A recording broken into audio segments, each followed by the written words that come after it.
இல்லை தலைவர்கள் தெரியுங்களா? அந்த ஒரு இயக்கம் யாருக்காக போராடிக்கிட்டு இருக்குன்னு தெரியுமா? இல்லை எனக்கு தெரியல.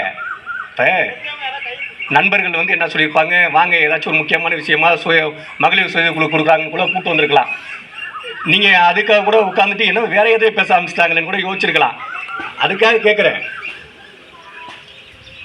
இந்திய தேசிய காங்கிரஸ் என என்னை பொறுத்தவரையும் இன்றைக்கி வந்து மாநில தலைவர் அண்ணன் கு. செல்வப்பிறந்தகை பதவியேற்றதுக்கப்புறம் காமராஜர் ஆட்சி அமைப்போம்னு சொல்கிறார்.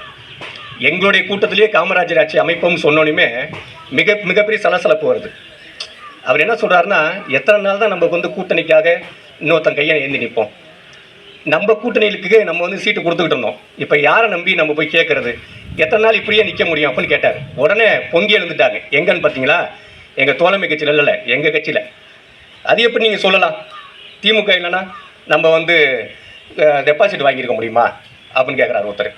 காமராஜர் ஆட்சி இப்போ தான் அதெல்லாம் நடந்துகிட்டு இருக்கு அப்படின்னு ஒருத்தர் சொல்கிறார். ஒருத்தர் சொல்லிட்டாரு, காமராஜரே பாடுறவர் தானேன்ட்டார். காமராஜர் கண்ணாடி விற்க வச்சுலாம் பார்த்துருக்கீங்களா? இல்லை தெரியல, கேட்குறேன். அதாவது நம்ம தோழமை கட்சிங்கனாலும் இது வந்து திருமண பந்தம் மாதிரி தான், புரியுதுங்களா? நம்ம பெரியப்பா வீடு, சித்தப்பா வீடு, நம்ம வீடெல்லாம் சேர்ந்து தேர்தல் நேரத்தில் ஒரு கூட்டணி. அந்த கூட்டணியை அமைச்சிட்டு நம்ம அந்த திருமணம் முடிஞ்சோடனே என்ன பண்ணுவோம், விருந்து வச்சு அனுப்பிச்சிட்டு மக்களோட மக்களாக போய் கலந்துடணும். மக்கள் பிரச்சனையில் போய் நம்ம நிற்கணும்.